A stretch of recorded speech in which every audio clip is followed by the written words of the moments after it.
Defrauding anyone is awful. Defrauding the elderly is indescribably horrible and atrocious. But that is the nature of the crimes we will be reviewing today. Welcome to today's edition of Fraud Files, in which we'll discuss the case of a former chief executive officer who pleaded guilty to securities fraud conspiracy. The defendant amassed millions of dollars through a pump and dump scheme involving company stock in which he persuaded elderly investors to invest. We will also talk about George McKown, who is sentenced to 84 months in prison for conspiracy to commit securities fraud. To make sure you don't miss any of the details in this story, make sure to watch it all the way to the conclusion. Also, don't forget to subscribe to this channel and click the bell icon to be notified of new videos. Let's get straight to it. Christian Romandetti Sr., the former chief executive officer of First Choice Healthcare Solutions Incorporated, FCHS, a publicly traded company based in Melbourne, Florida, pleaded guilty to conspiracy to commit securities fraud before the United States District Judge Joanna Siebert in federal court in Central Islip.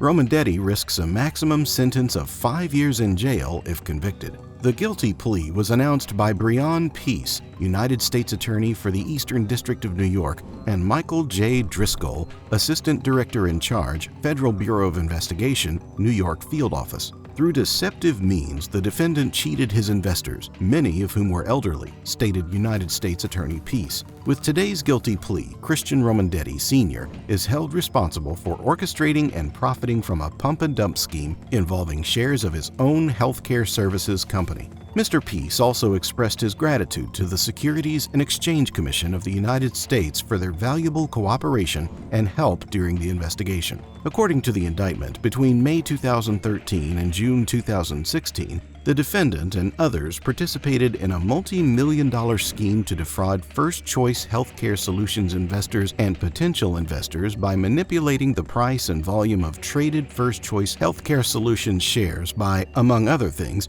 fraudulently inflating share price swings in trading volume and substantial misrepresentations and omissions in their contracts with victim investors about First Choice Healthcare Solutions stock, including the advisability of buying the stock, among other things. Total damages are approximately $3.3 million in the pump and dump scheme. To execute this scheme, the defendant and others fraudulently concealed their control of shares of First Choice Healthcare Solutions stock that were held in brokerage accounts in the names of other individuals or entities. The Long Island Criminal Division of the office is in charge of the government's case. The prosecution is led by Assistant United States Attorney Charles N. Rose. In a similar story, a man from Carmel, a town in India, has been sentenced to serve 84 months in prison. United States Attorney Clifford D. Johnson reported that George McKown, age 71, of Carmel, Indiana, was sentenced by United States District Court Judge Philip P. Simon on his conviction for wire fraud and conspiracy to commit securities fraud. McKown was sentenced to 84 months in prison and ordered to make restitution to the victims of his security fraud and wire fraud schemes totaling $5,212,159,000.45.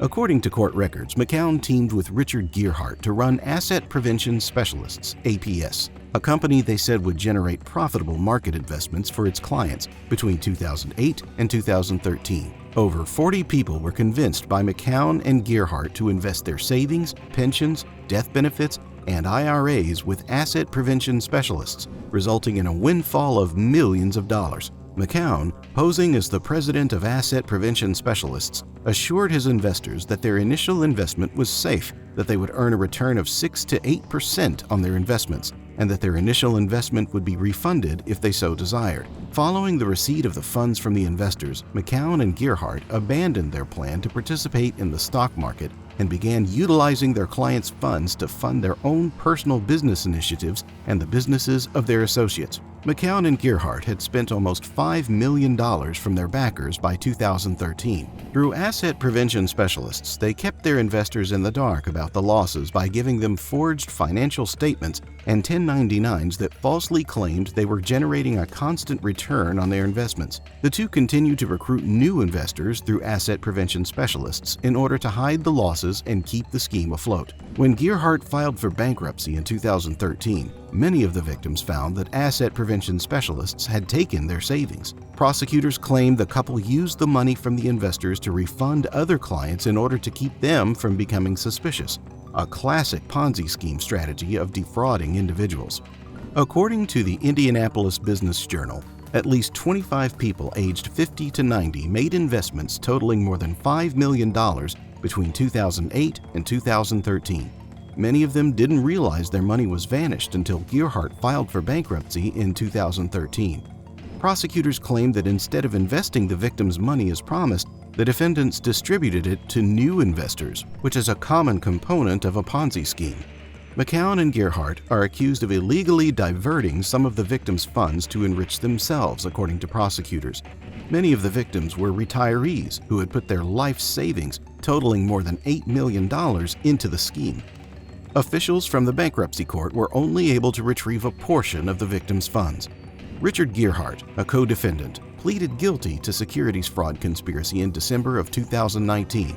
In July of 2021, he was sentenced to 5 years in jail and ordered to pay almost $5 million in restitution. Following a jury trial in October 2021, McKown was found guilty of his fraud charges.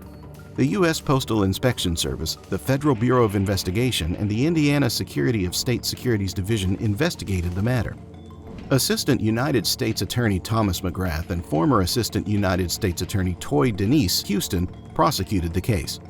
And here we come to the end of today's episode of Fraud Files regarding Christian Ramondetti Sr. and George McKown, who were indicted for conspiracy to commit securities fraud and in the process wreaked havoc on people's livelihood, especially the elderly.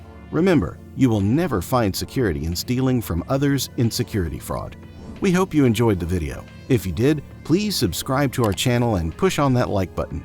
Stay tuned to our channel for amazing videos like this one by clicking the bell icon. And don't forget to share your thoughts in the comment section below about this event. We'll see you in another Fraud Files soon. Until then, remain a law-abiding citizen and don't hesitate to report any suspected securities fraud. Let us be the light and the truth in a world filled with deception, corruption, and lies. We can make the world a better place if we work together.